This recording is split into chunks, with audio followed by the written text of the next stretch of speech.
আচ্ছা, কেমন লাগবে যদি নিজের হাতে ডিলিট করা একটা ভিডিও পরের দিন সকালে ফোনের গ্যালারিতে নিজে নিজেই ফিরে আসে?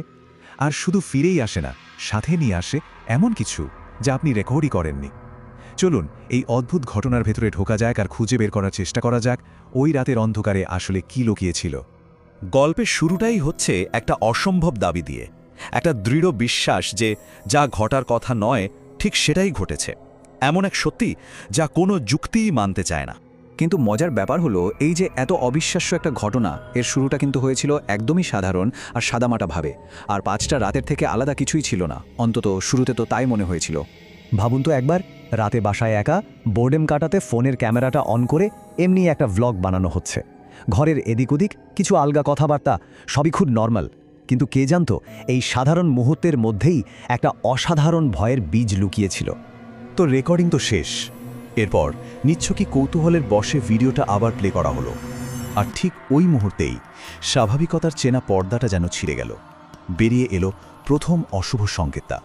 ভিডিওটা প্রায় শেষের দিকে, সবকিছু স্বাভাবিক। কিন্তু তারপরই এলো ওই শেষ 5টা সেকেন্ড, মাত্র 5 সেকেন্ড, যা সবকিছু ওলটপালট করে দেওয়ার জন্য যথেষ্ট ছিল। আসল ভয়টা তো ওখানেই লুকিয়েছিল।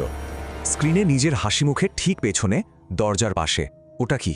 একটা ছায়া, আবছা, কিন্তু পরিষ্কার বোঝা যাচ্ছে ওটা একটা মানুষের অবয়ব। রেকর্ডিংয়ের সময় তো ওখানে কেউ ছিল না।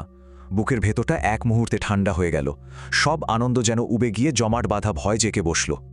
এরকম কিছু দেখলে প্রথম প্রতিক্রিয়া কি হয়? অবিশ্বাস। মন কিছুতেই মানতে চায় না। মনে হতে থাকে এটা নিশ্চয়ই কোনো আলোর খেলা বা চোখের ভুল। যা দেখা যাচ্ছে তা সত্যি হতে পারে না। মনকে এটা বোঝানোর একটা মরিয়া চেষ্টা। আর সেই ভয় থেকেই সাথে সাথে ভিডিওটা ডিলিট। যাক, সমস্যা শেষ, তাই তো? ভিডিও ডিলিট, স্বস্তি। কিন্তু আসল ভয়টা তো এর পরেই শুরু হওয়ার ছিল।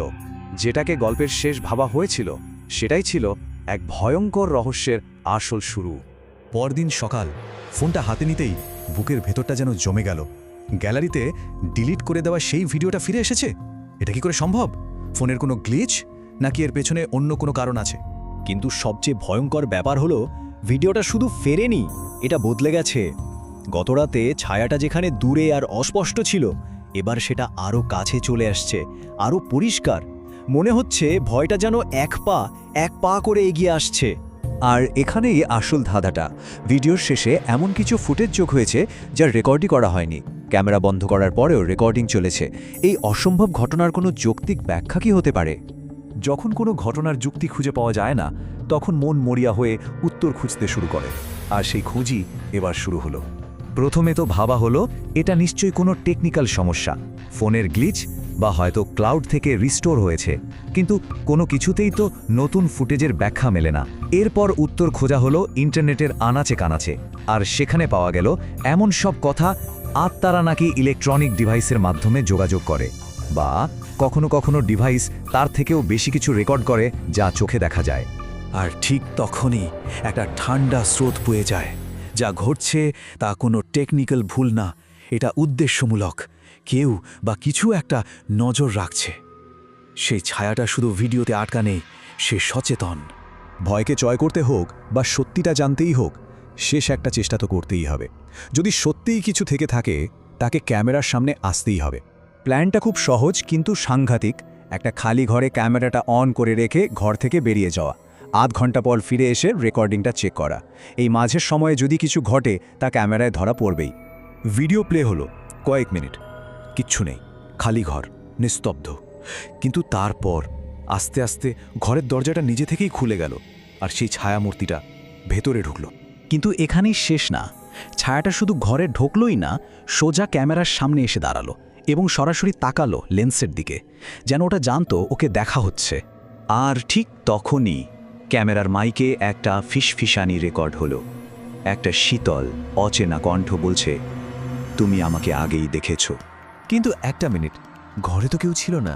তাহলে এই কথাটা সে কাকে বলল? তুমি আমাকে দেখেছ? কে দেখেছে? উত্তরটা শায়দ আমাদের ধারণারও বাইরে। হয়তো সেই ছায়াটা ঘরের মালিকের সাথে কথা বলছিল না, হয়তো ও কথা বলছিল তার সাথে যে এখন এই ভিডিওটা দেখছে। হ্যাঁ, ঠিক তার সাথে। এই ভয়ঙ্কর রাতের গল্প কিন্তু এখানেই শেষ হচ্ছে না। যা ঘটেছে এর একটা ধারাবাহিকতা আছে। এই গল্পের একটি দ্বিতীয় পর্বও রয়েছে। আপনারা কি সেই দ্বিতীয় পর্বটা দেখতে চান? সেই ছায়ার রহস্যকে জানতে চান? সিদ্ধান্ত আপনাদের। যদি এর পরের অংশ দেখার আগ্রহ থাকে তাহলে অবশ্যই কমেন্টে আমাদের জানান। এই ধরনের আরও রহস্যময় ঘটনা জানতে আমাদের সাথে থাকুন। লাইক, শেয়ার আর সাবস্ক্রাইব করতে ভুলবেন না।